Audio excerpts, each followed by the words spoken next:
কথা বলবো যে পর্যায় সারণী কিভাবে আমরা ঠিকমতো পড়তে পারি বা কিভাবে গুছায় নিতে পারি। তো পর্যায় সারণী নিয়ে কথা বলার জন্য আমার প্রথম যে কথাটা সেটা হলো চ্যাপ্টারটাকে কয়েকটা ভাগে ভাগ করে ফেলি। প্রথম একদম যে চ্যাপ্টারের পার্টটা সেটা হলো হিস্টোরি। সো হিস্টোরির জন্য আমরা কি করতে পারি, আমি প্রতিটা একটু টপিক ওয়াইজ ভাগ করে বলি। এরপর হলো 1 থেকে 35 কি 1 থেকে 35 পর্যন্ত পারমাণবিক সংখ্যা বিশিষ্ট বা অ্যাটমিক নাম্বারগুলো মুখস্থ করে ফেলা। আচ্ছা, এরপর তোমার চলে আসে হলো গ্রুপ এন্ড পিরিয়ড, যে গ্রুপ নাম্বার এন্ড পর্যায় নাম্বার নির্ণয়। ঠিক আছে, আচ্ছা ওকে। এরপর তোমার চলে আসে হলো, ইংলিশে না লিখে বাংলায় লিখি, পিরিয়ডিক প্রপার্টিজ বা পর্যায়বৃত্ত ধর্ম। 5 নম্বরে আমার এই চ্যাপ্টারে চলে আসে হলো ব্যতিক্রমী অবস্থান। তাইলে এই চ্যাপ্টারটা সুন্দর মতো পড়ার জন্য আমি তোমাদের যে সাজেশনটা দিব, প্রথম কথা কোন পার্ট থেকে কি করবা, হিস্টোরির পার্টটা রিডিং পড়বা, সাথে সালগুলা দাগাবা, সালগুলা সুন্দর করে দাগায় ফেলবা, যে তোমার যে সালগুলা বইয়ে আছে এবং বিজ্ঞানীদের নাম মুখস্থ করে ফেলবা। তাইলে মোটামুটি তোমার সবগুলা যে রুল টুল আছে, পটভূমি আছে, সবকিছু ক্লিয়ার। এরপর 1 থেকে 35 এদের পারমাণবিক ভর সহ মুখস্থ করবা, তুমি মুখস্থ করবা।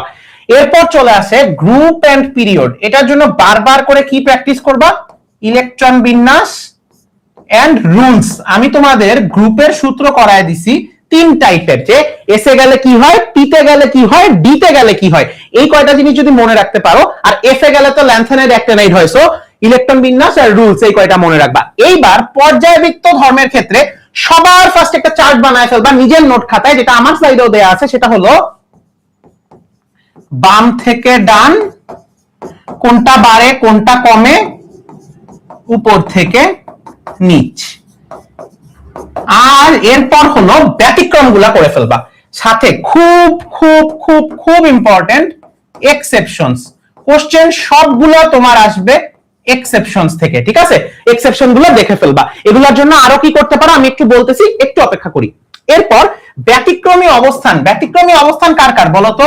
হাইড্রোজেন, হিলিয়াম, তারপর হলো ল্যান্থেনাইড সিরিজ, আর হলো তোমার অ্যাক্টিনাইড সিরিজ। এই চারটা কেন কই আছে, কিভাবে আছে, এই কয়টা জিনিস যদি তুমি মনে রাখতে পারো, তোমার শর্ট কোশ্চেন, সিকিউ, এমসিকিউ সবগুলো হয়ে যাবে।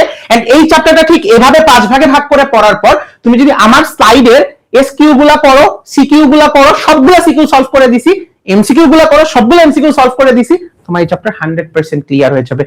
কোনো সমস্যা থাকা পসিবল না তুমি যদি এমনি পড়ো। আমি একদম ভাগ ভাগ করে বলছি, এখন আরো কিছু কথা বলবো। আগে বলো বেসিক গাইডলাইনটা পাইছি কিনা, যে কি করা লাগবে বলো ভাইয়াকে। বেসিক গাইডলাইনটা পাইছি, ক্লিয়ার? ওকে, এইবার আমি তোমাদের একটু এখান থেকে সবচেয়ে হট টপিক কি বলতো, গ্রুপ আর পিরিয়ড, ইলেকট্রন বিন্যাস, এগুলো মোটামুটি তোমরা পারবা, এগুলো মোটামুটি পারবা। আমাদের ঝামেলা কি হয় জানো, পর্যায়বৃত্ত ধর্মতে। আমরা এটা সিকিউ সলভ করতে গেলেও দেখছি যে ভাইয়াও কয়েকটা কোশ্চেন করানোর সময় দেখেছি গুলা ফেলতি। সো তুমি কি করবা, এই 3টা ভিডিও তুমি দেখবা, আমি তোমাকে দেখাই দিচ্ছি। তোমার মনে হতে পারে ভাইয়া কেন রেফার করতেছি, তুমি ক্লাসের ভিডিও দেখতে পারো, বাট ক্লাসের ভিডিও খুঁজতে তোমার একটু প্যারা হবে। সো আমি তোমাকে একটু দেখাই দিচ্ছি। ওকে, আমি তোমাকে দেখাই দিচ্ছি, এই 3টা ভিডিও খালি তুমি একটু দেখবা, ঠিক আছে? তোমার শর্টসে গেলে এই যে এই 3টা ভিডিও তুমি একটু খালি দেখবা, দাঁড়াও। এই যে আয়নীকরণ শক্তি থেকে যে ব্যতিক্রমগুলা, এইটা দেখবা। ইলেকট্রন আসক্তি থেকে যে ব্যতিক্রম একমাত্র একটাই আসে, ওইটা দেখবা। আর বাকি ইলেকট্রন আসক্তির ব্যতিক্রম আরো কয়েকটা আমি তোমাদের ক্লাসে করায় দিছি। আর পারমাণবিক আকার থেকে 5টা প্রশ্নের বাইরে কিছু লাগবে না, আমি তোমাদের এগুলো ক্লাসেও করাইছি। জাস্ট এই কয়টা ভিডিও দেখবা, তাইলেই হবে।